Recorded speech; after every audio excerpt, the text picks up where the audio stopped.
nós temos aqui, né, um Brasil ocupado, um Brasil povoado, né, Capitania de São Vicente, Capitania do Rio de Janeiro, Espírito Santo, Porto Seguro, Ilhéus, Bahia e assim vai, né, até o Pará, Maranhão, né, Ceará e tudo mais.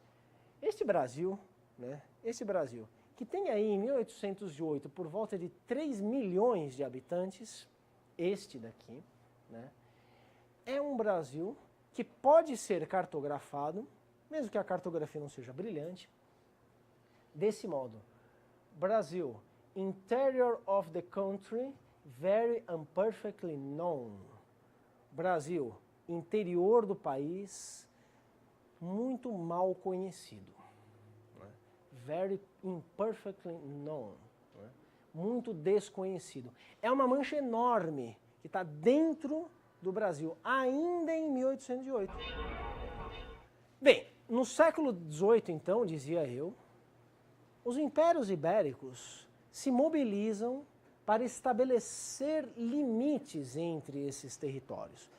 Por que esses limites são estabelecidos apenas no século XVIII? Ou por que procura-se estabelecer esses limites só no século XVIII e não antes, no século XVII ou até mesmo no século XVI?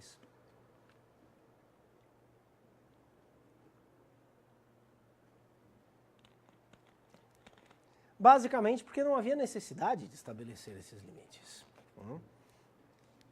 Estamos falando de territórios coloniais que seguem uma lógica de reprodução diferente de territórios políticos de estados nacionais, tais quais nós conhecemos hoje na imensa maioria das partes do mundo. No semestre passado, quem teve a oportunidade de frequentar o curso, né, passou por essa discussão. Quer dizer, passou se não faltou na aula, né, evidentemente. Mas eu fiz essa discussão no semestre passado, explicando que, numa lógica de um território nacional, cada palmo do espaço nacional interessa, porque, afinal de contas, trata-se de delimitar espaços de jurisdição e espaços, então, de exercício de uma soberania nacional. Então, cada palmo de um território ele pode ser bem esquadrinhado hoje em dia, né? A cartografia segue, então, uma tendência política de definir exatamente onde termina um país e onde começa outro país. Se isso não está muito bem estabelecido, é porque também, enfim, nunca teve nenhum problema, mas, em geral, mesmo que sejam regiões completamente inabitadas, tem-se a definição precisa de onde terminou um país e de onde começou o outro país. Não é assim que funcionam os territórios das monarquias europeias antes do século XIX. Por que não é assim que funciona? Porque não havia necessidade de se esquadrinhar vastas áreas geográficas com contingentes populacionais que são incomparavelmente mais baixos do que os contingentes populacionais a lidar, então, com essa lógica de territorialidade, soberania e jurisdição, né? E porque o dia a dia das coisas funciona de um outro modo. Basta saber que aqueles domínios de um determinado rei são de determinado rei, porque os vassalos que lá estão são os vassalos daquele senhor. Basta. As coisas funcionam bem assim.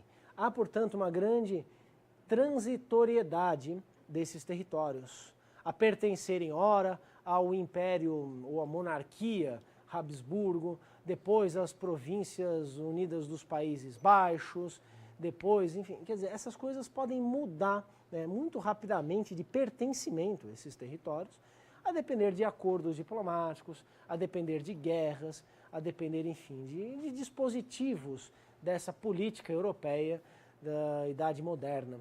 Isso é frequente, não implica problemas de funcionamento prático desses territórios como parte de corpos políticos. Isso será a criação, repito, de uma outra lógica, a lógica de estados nacionais, que ainda não existem nessa época. No entanto, esses territórios eles podem ser bem delimitados caso haja necessidade. Necessidade em decorrência do quê? Da persistência de estados de beligerância. Por exemplo, o século XVIII conhece momentos de aproximação estratégica entre Portugal e Espanha. Aliás, os outros séculos também já tinham conhecido isso, né? Vocês se lembram do Tratado de Tordesilhas, de 1494? Né? É um tratado de limitação da expansão do outro, de normatização da expansão do outro, entre dois competidores diretos.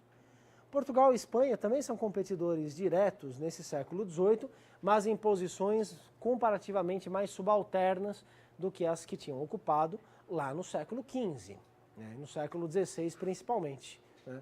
São posições menores, é um segundo escalão da política internacional. E anteriormente eu já me referi como no século XVII, na segunda metade do século XVII, já estão pintando esses grandes blocos, não é? Então a Holanda ou os Países Baixos, de um lado, junto com a Inglaterra, que está passando pelo seu ciclo revolucionário, né, segunda metade do século XVII, despontando logo como uma grande potência comercial, isso de um lado. Do outro lado, França e Espanha. Portugal, de início, tentando manter uma neutralidade após a independência de 1640, logo tendendo a aderir a esse bloco via Inglaterra, esse primeiro bloco. O Tratado de Methuen, de 1703, é um momento marcante na definição desse alinhamento português com a Inglaterra. Como quer que seja, Portugal e Espanha estão se aproximando novamente nessa primeira metade do século XVIII. Isso culminará, então, na assinatura desse Tratado de Madrid em 1750. O tratado foi assinado ainda durante o reinado português de Dom João V, né?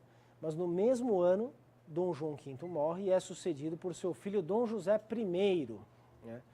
A filha de Dom João V, uma delas, né, ela é casada com Fernando VI da Espanha, ou seja, irmã de Dom José I. A mulher do rei da Espanha é irmã do rei de Portugal. Há então uma aproximação estratégica via casamentos. Para que serve um casamento nessa época?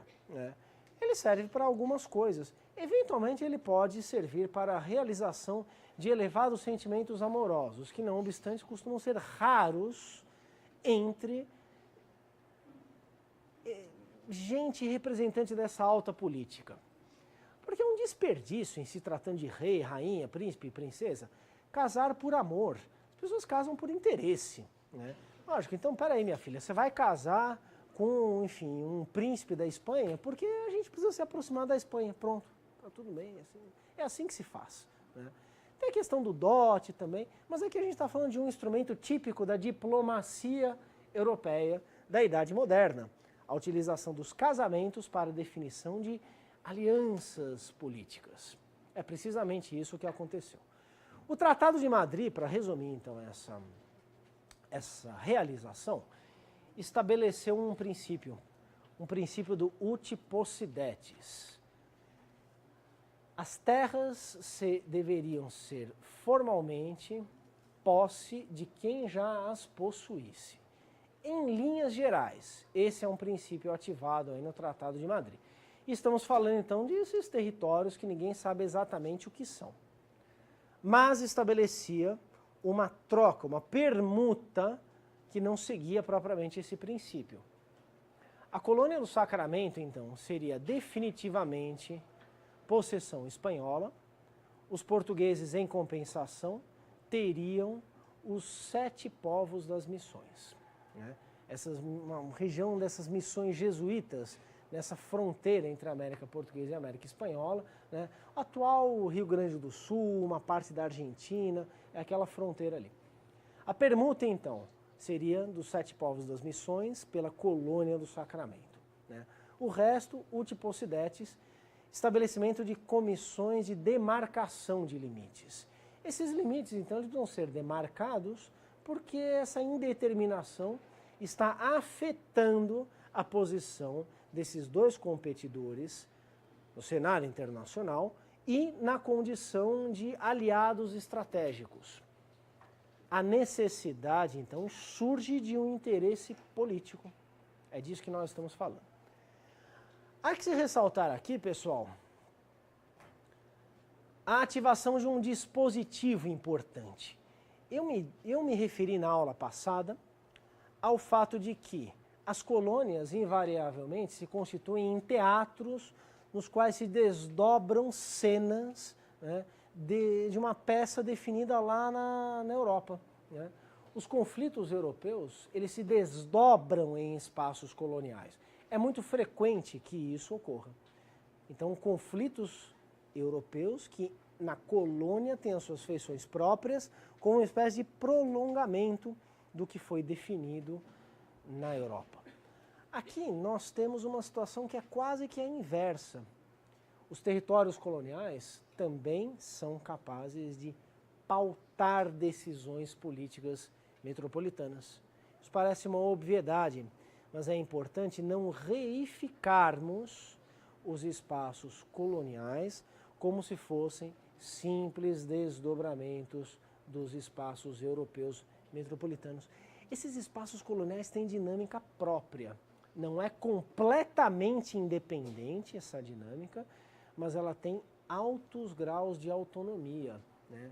Ou seja, comportamentos, acontecimentos, situações, circunstâncias da colônia influenciam decisões de monta na metrópole. Podemos dizer, então, que como um desdobramento dos espaços europeus, os espaços americanos coloniais interagem numa lógica dupla, num vai e vem de influências a configurar um espaço único, um espaço unificado, que é esse espaço, então, do mundo colonial, dos impérios coloniais, todo ele multifacetado em termos de, enfim, sociedades, em termos de fenômenos que se observam lá, em termos de configurações territoriais, etc, etc, etc. Tudo bem até aqui, pessoal? Sim? Então, uma lógica geral, né, de impacto no mundo europeu a partir do que ocorre na colônia. É disso que nós estamos falando. Vocês devem saber que os jesuítas e as populações indígenas resistiram a essa troca, se recusaram a mudar, né, a sair da tutela, né, enfim, da asa do Império Espanhol e passar para o Império Português. Daí resultaram as guerras guaraníticas de 1753 a 1756. Foram episódios bastante dramáticos, onde exércitos de indígenas armados por jesuítas enfrentaram uma coligação ibérica que saiu vencedora. Essa resistência ao cumprimento do Tratado de Madrid ofereceu um combustível importante para a política pombalina de criminalização da Companhia de Jesus, que seria expulsa do Império Português finalmente em 1759. Lembram que eu falei disso na aula passada? Né? A campanha, então, de Sebastião José de Carvalho e Melo, antes de se tornar Marquês de Pombal, contra os jesuítas? Pois bem, as guerras guaraníticas ofereceram um substrato poderoso aos argumentos contrários à manutenção do desenvolvimento das atividades dos jesuítas no Império Português. E levariam também, de certo modo, à anulação do tratado em 1761. O Tratado de El Pardo anulou o Tratado de Madrid. Enquanto essas coisas ocorriam, então, nessa fronteira mais ao sul, né, da América do Sul, no norte algumas coisas muito importantes também estavam em curso. Em 1755, cria-se a Companhia de Comércio do Pará e do Maranhão, uma companhia dentro do espírito dessas políticas reformistas de desenvolvimento da economia de uma determinada região, de modo a aumentar o aproveitamento metropolitano em relação às oportunidades que a colônia oferecia.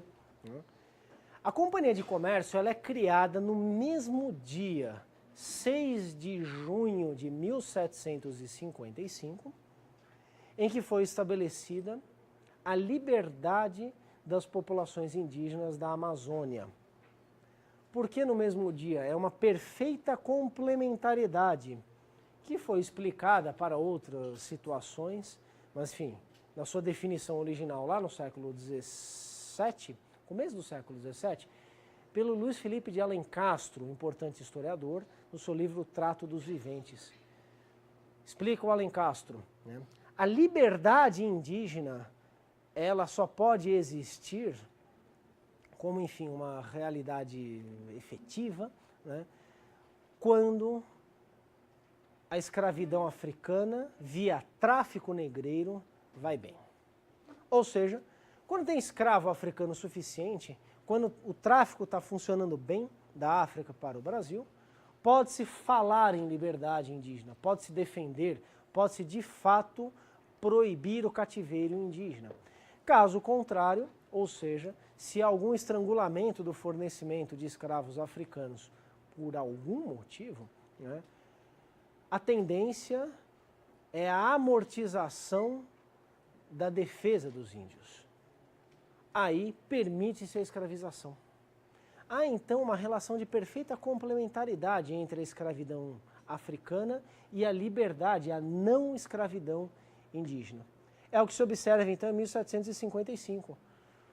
A proibição da escravização das populações indígenas da Amazônia e, ao mesmo tempo, a criação da Companhia de Comércio, que, dentre outras atribuições, deveria fornecer escravos africanos para o desenvolvimento econômico da região. Desenvolvimento em que termos? Em termos de, enfim, de economia mais estrito sensu, em termos de transformação das populações indígenas em populações vassalas. Os indígenas tornar-se-iam súditos do rei de Portugal, ao mesmo tempo em que o poder político português se estabeleceria de modo mais efetivo sobre os territórios amazônicos. É uma típica diretriz desse primeiro reformismo ilustrado português, capitaneado então pelo futuro Marquês de Pombal, né? Ocupar territorialmente, aumentar a presença da lealdade, estendendo a quantidade de súditos a esse território. Ocupar o território, povoar o território, daí advém o poder, a pujança das nações, acreditava esse princípio do reformismo ilustrado, que foi então muito bem aplicado na região da Amazônia, né, que adquire então uma centralidade num conjunto de diretrizes que já tinham estabelecido a centralidade das colônias para o bom sucesso do reformismo. Não disse isso também na aula passada? Olha, uma das marcas do reformismo ilustrado ibérico é a prioridade dada aos investimentos na colônia, investimentos em termos de aproveitamento para a lógica geral de fortalecimento do império, né? Precisamente é isso que está acontecendo com a Amazônia. A Amazônia torna-se estratégica, torna-se organicamente parte, então, desse império português. A expulsão dos jesuítas em 1759, ela é preparada por uma importante medida de 1757, que é o Diretório dos Índios, estabelecendo então que as populações indígenas, daí para frente, são populações de vassalos do rei em iguais condições que as outras populações de vassalos na América Portuguesa.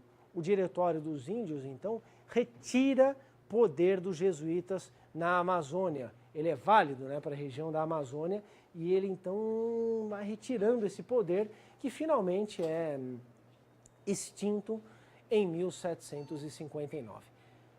Tudo bem, pessoal? Sim? Bem. Em 1777, um outro tratado de limites seria assinado, o Tratado de Santo Ildefonso. Mas o Tratado de Santo Ildefonso já se inscreve num contexto algo distinto.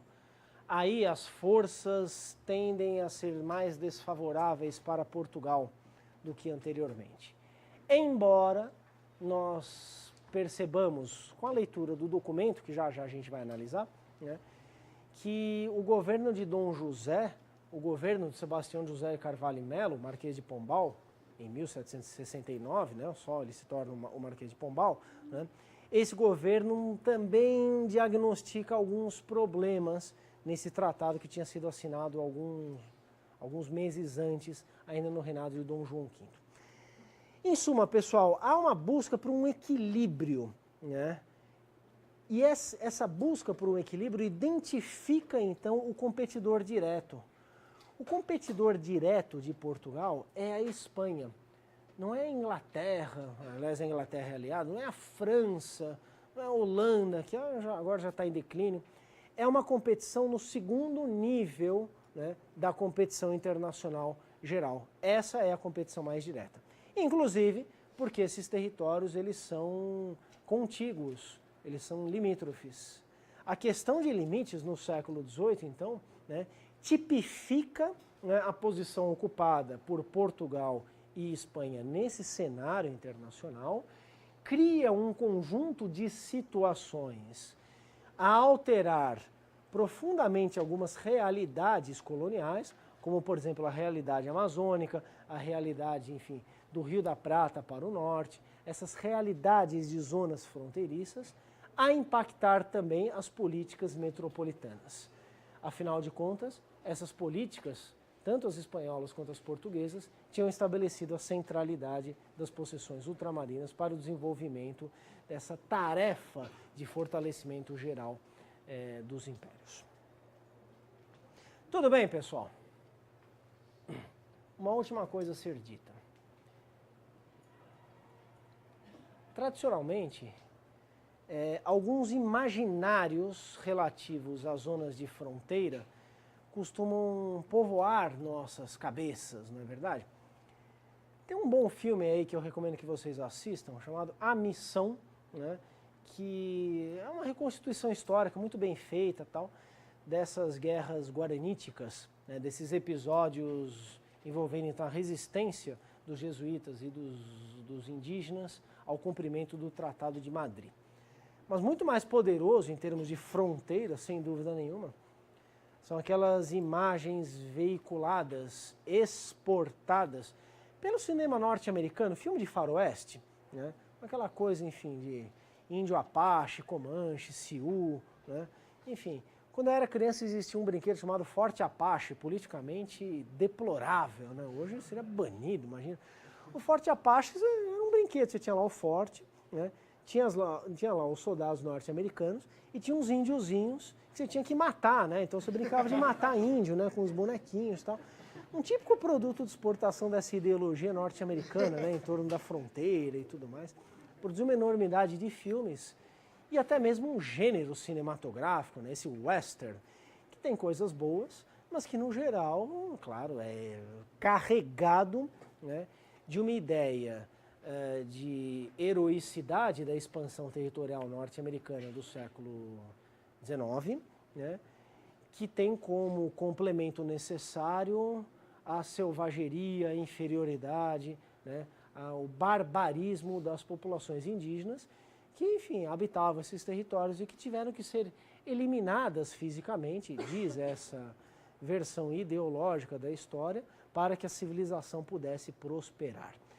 Na história dos Estados Unidos, essa mitologia em torno da fronteira, ela é muito importante, ela é muito forte, é muito ativa, né? Existe um monte de obras sobre isso e tal. É um imaginário que foi exportado, que faz um pouco parte da nossa cabeça aqui, e que pode ser aproveitado, né, se de modo, enfim, inteligente e ao mesmo tempo circunspecto, a gente decodificar o que essas imagens nos mostram. Elas nos mostram, então, que nem sempre essas fronteiras são zonas de harmonia, né, que é inerente à constituição de muitos espaços de fronteira ao longo da história, né, a alta dose de conflituosidade. Por vezes, essas diferenças não podem ser negociadas ou não conseguem estabelecer alguns consensos mínimos de modo a permitir, então, essa caracterização das zonas de fronteira como zonas de troca cultural. Muitas vezes, essas zonas de fronteira são zonas de imposição cultural e de destruição cultural. né? Quando a gente assistir lá um western, um bang bang, a gente pode, enfim, ter em mente essa possibilidade analítica do que seja uma região de fronteira. São espaços, enfim, importantes com características próprias ao longo da história.